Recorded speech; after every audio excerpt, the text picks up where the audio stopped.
Welcome to the Family Building Podcast. I'm your host, Ted Yeomans, and the podcast is here to tell stories, real stories about adoption. We're going to take you into the courtroom. We're going to take you into the emotions, into the procedure of adoption. And our goal is to encourage you to engage. And we have a compelling story, a compelling couple, Jordan and Sara, who are going to tell you their story, their journey in adoption. And I hope that this has a massive impact on you and encourages you to engage in adoption. Welcome, Jordan and Sara. How are you guys? Good. Well, we just had the great pleasure of finalizing the adoption. And why don't you tell us about the little boy that you adopted here just over a week ago legally? Yeah, the little boy is named DJ, and he's my nephew, my twin sister's son.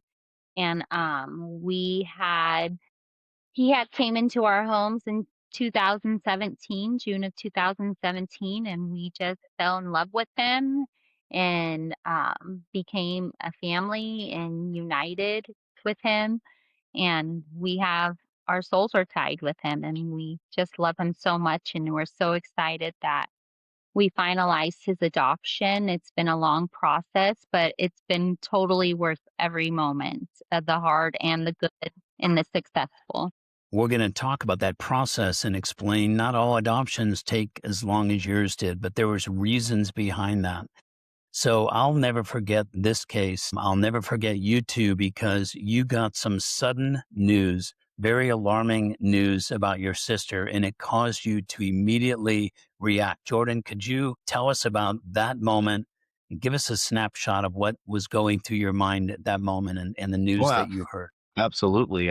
We were 24 years old and we just had moved into our first apartment, Just married. just Yeah. married. And we got a phone call from a family member saying that her twin sister, Sunny, was in the hospital and that she had overdosed. And the first thing that popped into my head was, oh, she just had a baby, DJ. So, me and Sarah had driven to Northern California to go pick up the baby. That way, nothing bad would happen to him and he would end up in foster care. So you drop everything, you get in the car, you hear that did you have a relationship with DJ at that point? And how old was he? DJ, we got him 10 months old? no, it No? was like 2 days after his first birthday. So close to his first birthday, and we haven't heard from my twin sister. She kinda moved place to place with friends and lived her own life At the time. at the time, so I hadn't heard from her in over a year since he was born. And children that are in an immediate crisis situation like this, Child Protective Services or the county social services, they're called a number of acronyms across the nation, DPS, they were the ones that called you and they asked that you stabilize the child legally at that point and go get a guardianship for your nephew. Is that correct? That's correct. They Yes. asked us to do guardianship because he was, up north and we were in Southern California. So if we didn't do a guardianship, then they would have taken him up north into foster care. And then at that point, it would have been harder for us through foster care up north to help him. Well, originally we didn't know, Sarah, because, the weeks had passed on. And then at that point we had got the call from CPS.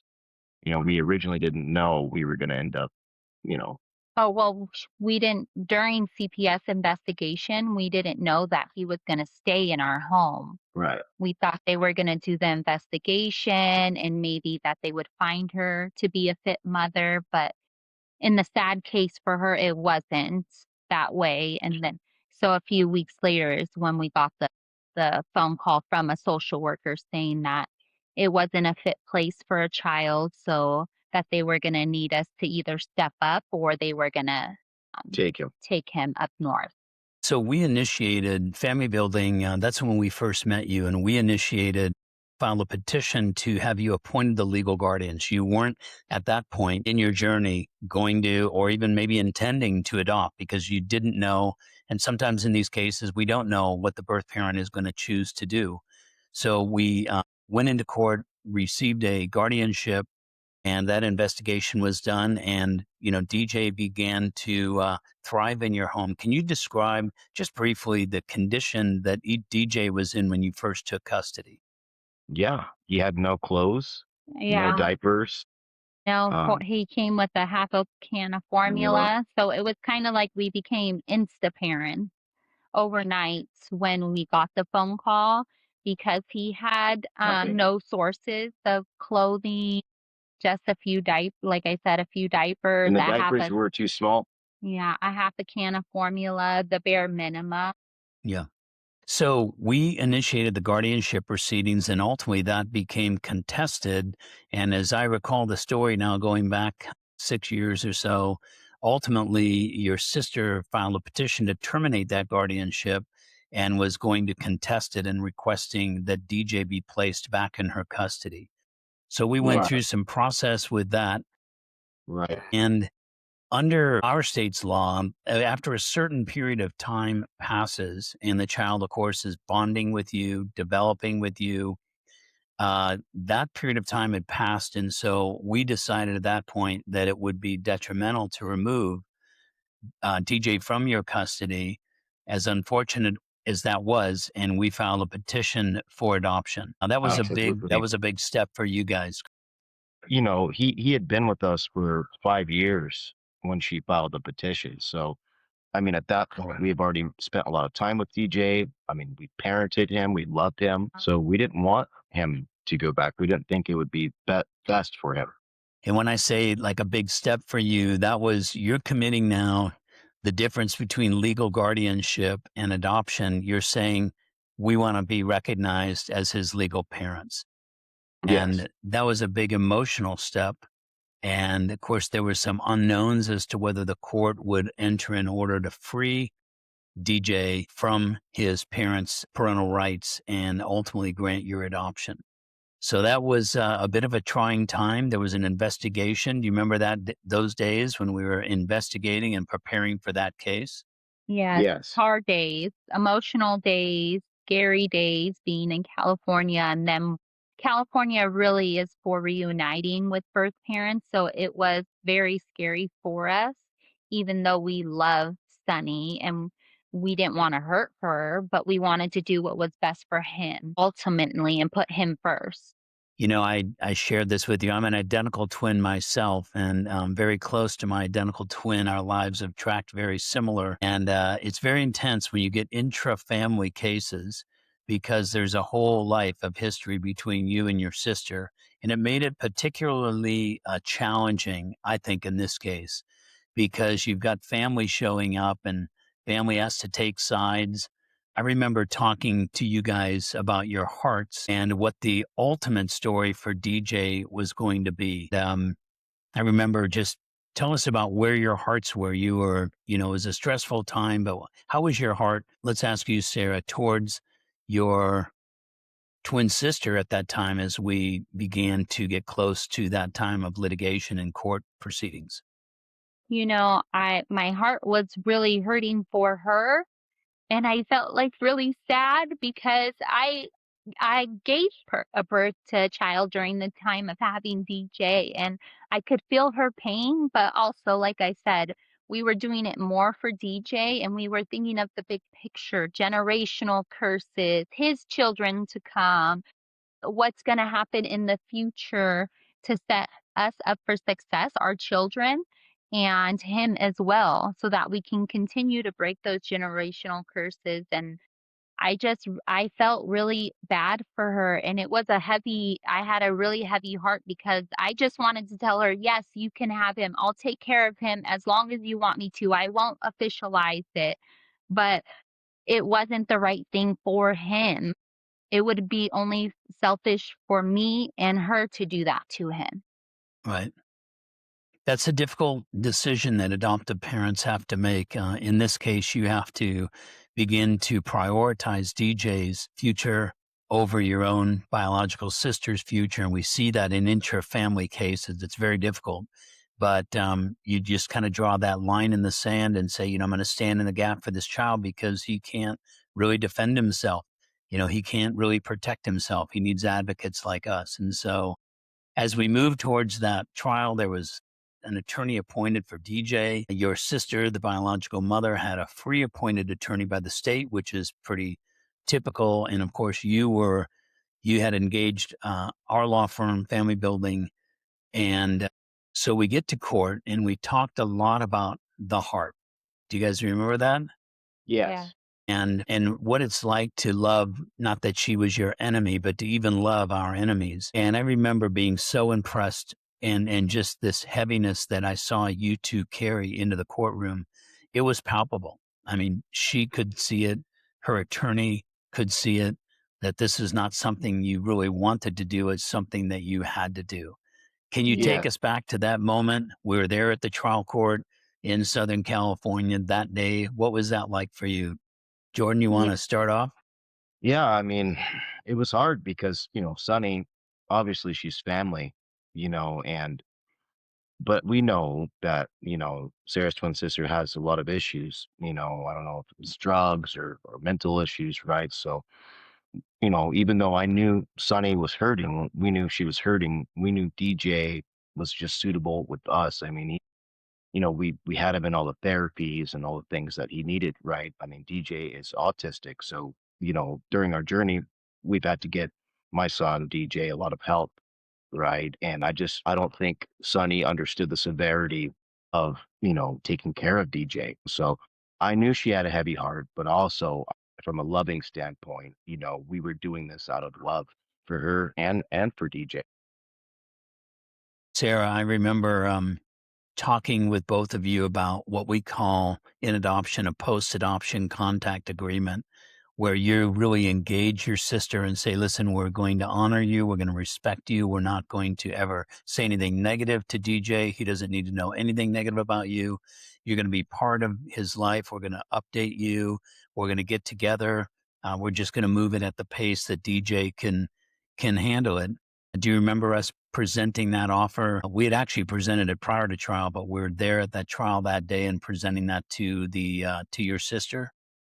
I remember it clearly that I wanted her to understand that we're not taking her away or not including her in his life, that we wanted her to be very involved in his life, and that we wanted a relationship with her, and that we did love her, and that it wasn't about me or her, that it was about DJ, but that we ultimately loved her and we wanted her to be a part of his life and watch him grow and see him at his highest in his success.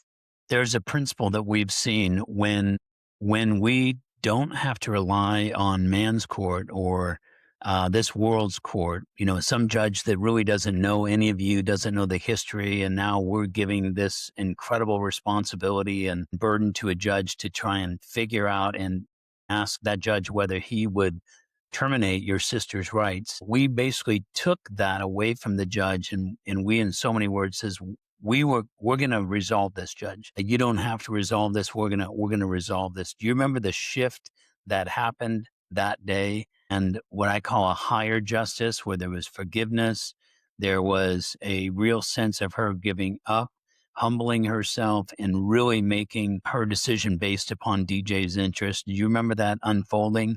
It was the greatest I remember that. feeling ever. It was like a weight was lifted off our shoulders. I know people say that all the time, but it was a weight lifted off of her. For her to just agree that this is what's best for DJ, it was the best feeling ever. I mean, we Right. loved his adoption and we were so excited about adopting, but for her to come in agreement with us and for the judge to be so peaceful, it was like unreal almost. Like it wasn't what you envision a trial would be. You would think a Yeah. trial would be fighting, but it was more peace than Yeah. anything.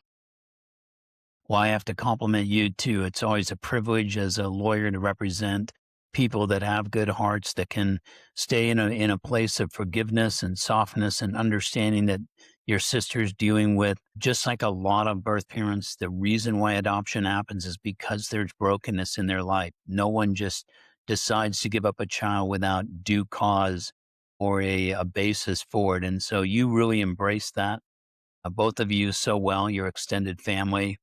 And I have etched in my mind that this vision, this memory of the baby's attorney, DJ's attorney, opposing counsel, your sister, you guys, another lawyer from our office. There was a big love fest out there in front of the court, and we took a picture of us all together. Everyone, including our opposing counsel, had a big smile on her face. You and your sister were hugging, and it was just the best moment ever. And that judge never had to really make that tough ruling. You remember that moment? I do remember that moment. I felt like no one felt defeated at that time. Like I said, you think you're going in there for a fight, but no one was defeated. We all won. And I remember DJ's attorney saying that he's never even been to a trial, so he never even got to experience something like that, and for us to all unite at the end. So it was very powerful. We're going to spend some time with you in a second podcast, but in general, DJ, we won't go into it now, but DJ was ultimately diagnosed with autism. Yes. And one of the delays, which was worth the delay, is that in a voluntary adoption, as this ended up being, a private adoption, as we say, not a child that's adopted out of foster care, there are still pathways to receive what's called adoption subsidies, which is Yes. substantial monthly help for you as though you would have adopted DJ out of foster care. And so one of the delays in your adoption for the last 2 years has been waiting on the so-called AAP approval, Yeah. and you guys did finally receive that for DJ. Now, that was Yeah. just another tremendous blessing for you guys, that you're now receiving access to resources and some financial assistance each month to help. And there's quite a bit of treatments and quite a bit of therapies that you guys are engaged in with him, aren't there? Yes. Right. Well, I we'll think get into one that of on. the reasons why we are successful through the AAP, and even though it took so long, was because of all the things that we have kept him in and the therapies to show his autism. Yeah, we're going to talk about that in another podcast, but our hope is that in hearing this story, my big takeaway, this is your twin sister who's in crisis, and the twin sister runs and takes that child and keeps that child out of foster care and actually keeps that child within the family. I'll never forget you two for that reason. I'll never forget this story. And I hope our listeners and our viewers also never forget this story. Could you both just take a moment and give an exhortation or an encouragement to anyone who may have this kind of situation going on inside of their family right now or Absolutely. otherwise? If you guys get a phone call that, hey, there's a child in need and he needs your help or she needs your help, I encourage you to get you guys to do this. I mean, this has been the best story of my life, taking in DJ and doing the right thing. And God will guide you the whole time, the whole way through. God has been with us since day one. So I highly encourage you and recommend you guys to do this if this goes on in your family. And I know that sometimes dealing with family can be even harder than dealing with just another kid that isn't related to you, that may not be your nephew. But it is more beneficial to keep them in the family. Like I said previously, those generational curses can stop with you just wanting to go forward with saving your family member's child and wanting the best for your life and benefiting the future that we have. And so I encourage anybody who gets a phone call from a family member to just go forward, even though it's the scariest, because family is messy. It is scary, But but God will be with you yeah, on your journey, and it's He's been right. with us the whole way, and we are tremendously blessed in this household. Yeah, there's almost like a spiritual shift when you deal with family, because like I said, ultimately the generational stuff starts then when you take in a child and do those things for them. Well, we've been honored to represent you in this process. We're thrilled about DJ's adoption. And I think that DJ is going to grow up and he's going to thank his mother, your twin sister, for giving him and strategically placing him up for adoption with his aunt and loving uncle. So we thank you for your story. And we hope that you in the audience enjoyed this. We hope it encourages you, doesn't discourage you about adoption. There's always a bright lining when you stand in the gap for a child. So we'll see you on the next podcast. Thank you. Thank you. Thank you.